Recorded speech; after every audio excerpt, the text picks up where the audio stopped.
Atensyon mga SSS pensioners, makinig, importanteng update at reminder. Ngayong araw na po ito, wala na pong iba, dapat magawa nyo na para ang pensyon at iba pang benepisyo tuloy-tuloy.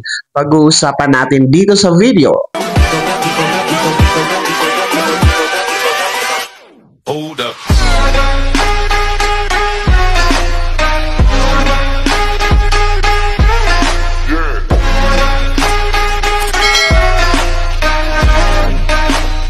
Hello mga ka-vlogs! Welcome dito sa aking YouTube channel. Magandang araw po sa lahat ng mga manonood.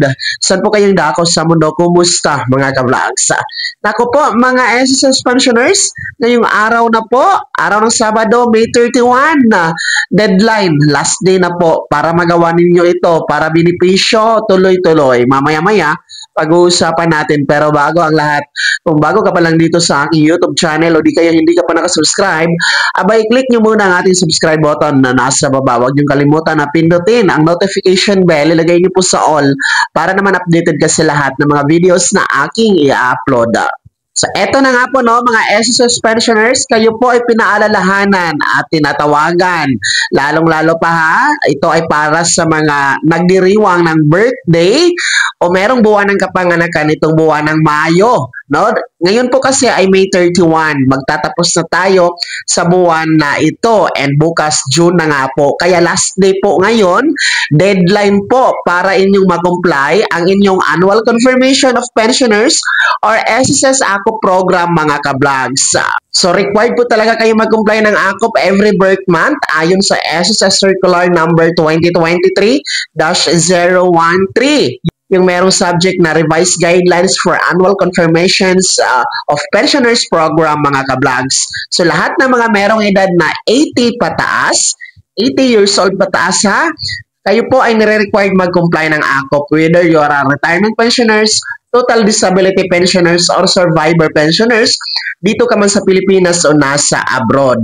So yung mga 79 years old below, hindi naman po kayo kasama. At yung mga partial disability pensioners, hindi din po kayo kasama. So, nire-require dito ng SSS para masiguro po na talagang tamang tao ang tumatanggap ng pensyon buwan-buwan. Talagang buhay pa ang pensyonado na tumatanggap. So, yun po yung mga objectives. No? Bakit ginagawa po itong annual reporting? No? AKOP reporting tuwing buwan ng kapanganakan ng lahat ng mga pensyonadong merong edad na 80 pataas.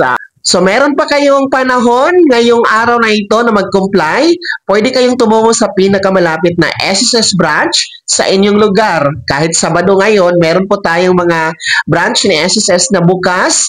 No? Tuwing Sabado, alamin nyo na lamang po ang business hours dyan sa inyong lugar. No? And mag-fill up kayo doon ng AKOP na form.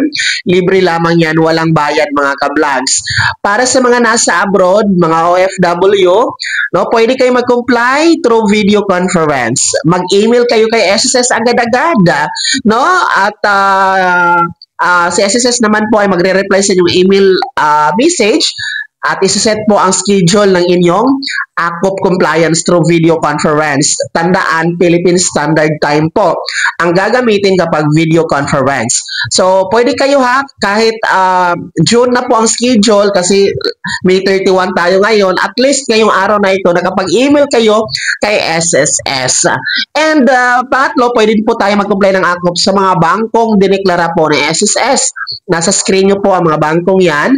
Kung kliyente lang naman kayo ng mga bangkong yan, pwede kayo dyan mag-comply ng AKOP mga ka-vlogs. So talagang last day na po ngayon, deadline, wala na pong iba pang araw, no?